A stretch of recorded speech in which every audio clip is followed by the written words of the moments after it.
Alhamdulillah. Alhamdulillahilladzi duminas sa'adata fid dunya wal akhirah liman amana wa amila amalan salihan. Asyhadu an la ilaha illallah wahdahu la syarikalah wa asyhadu anna Muhammadan abduhu wa rasuluhu amma ba'du.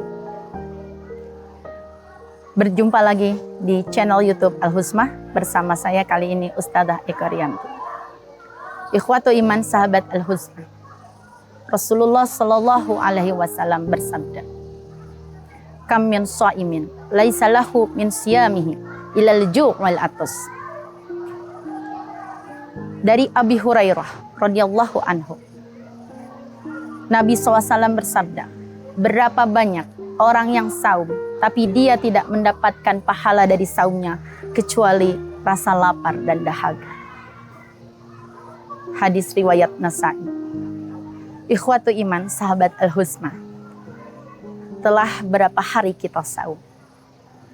Berapa banyak pahala yang kita dapat? Mudah-mudahan saum yang kita jalankan berbuah pahala, berbuah berkahan. Tapi ketika kita mendengar hadis dari Rasulullah ini, agak tersentak.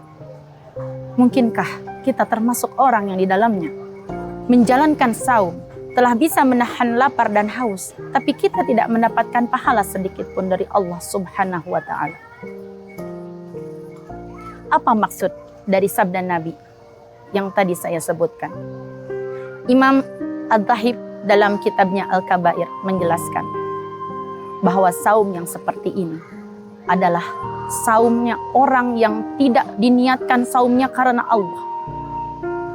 Saumnya itu menuntut pandangan manusia dan atas pertimbangan reputasi. Dan menurut para ulama yang lain,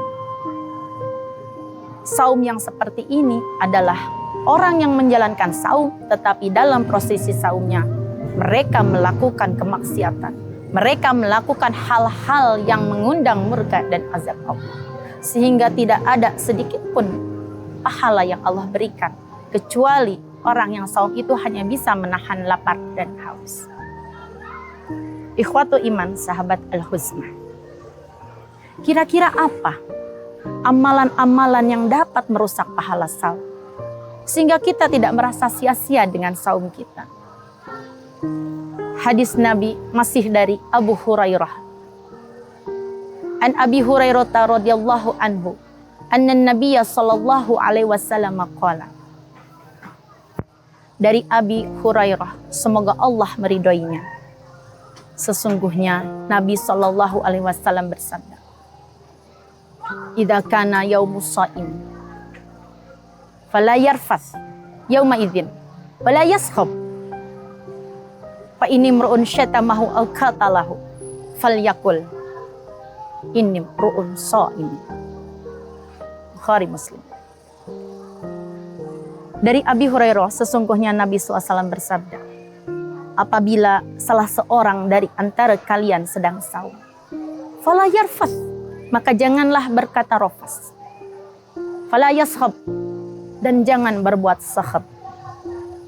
Fa in satamahu al-qatalah, dan jika ada orang lain yang berbuat asyatmu atau al-qatslu, fal yakul, maka katakanlah ini ru'un shaimun, sesungguhnya aku yang seseorang yang sedang saum. Jika melihat konteks hadis di atas, ada 4 hal perbuatan yang dapat merusak pahala saum. Pertama, ar-rafas. Apa itu ar-rafas? Ibnu Hajar Asqalani menjelaskan bahwa ar-rafas itu adalah al-kalamul fahis, ucapan kotor, ucapan cabul, ucapan jorok. Sedangkan para ulama lain menjelaskan bahwa yang dimaksud ar-rafas itu adalah perbuatan yang menjurus ke arah jima. Ada juga yang berpendapat ar-rafas itu asli katanya adalah jima. Dalam kata lain, ar-rafas itu adalah dalam bahasa sehari-hari aktivitas syahwati, baik berupa perkataan yang kotor, jorok, cabul, ataupun yang mengarah kepada perbuatan seperti berkholwat, berdua-duaan dengan yang bukan mahram, berpacaran. Jadi ikhwatu iman sahabat Al-Husmah, alangkah sayangnya jika seseorang yang sedang saum Tapi ketika saum dia masih mengucapkan kata-kata yang tidak pantas, kata-kata yang kotor, tidak bisa menahan sesuatu dari mulutnya. Dia bisa menahan sesuatu masuk ke mulutnya, tapi dia tidak bisa menahan sesuatu yang tidak jelas dari mulutnya. Yang kedua, as-sakhbu. Apa itu as-sakhbu? Menurut para ulama, as-sakhbu adalah suara gaduh, teriakan, lengkingan. Bahkan Ibnu Hajar menjelaskan as-sakhbu itu adalah as-siyahu wal munaza'atu birab'is saut, yaitu suara bentakan, teriakan dengan meninggikan suara. Menurut imam yang lain, as-sakhbu hiya ar-rajatu wa ittirabul aswat lil hisam. Suara gaduh dan lengkingan yang menjurus kepada perkelahian. Jadi kalau tadi ar-rafas adalah ucapan kotor, ucapan cabul, tapi kalau as-sakhbu adalah teriakan yang mengundang emosi. Emosi kita terpancing sehingga kita mengeluarkan kata-kata yang keras, kata-kata yang kasar. Maka itu dapat merusak pahala saum kita. Maka sejatinya orang yang saum bisa menahan emosinya. Sekalipun dia mampu untuk marah, tapi dia tidak marah. Karena ketika kita mengeluarkan kata-kata kasar, mengeluarkan kata-kata yang berteriak tidak jelas, nanti akan mengarah pada perkelahian. Bagi kaum ibu, mungkin ini agak menjadi sesuatu yang tantangan yang besar. Kenapa? Karena seorang ibu mengurus anak-anak yang sedang masak-masaknya, menguras energi, menguji kesabaran. Maka kaum ibu tentu kita harus berusaha sabar menahan as-saut kita.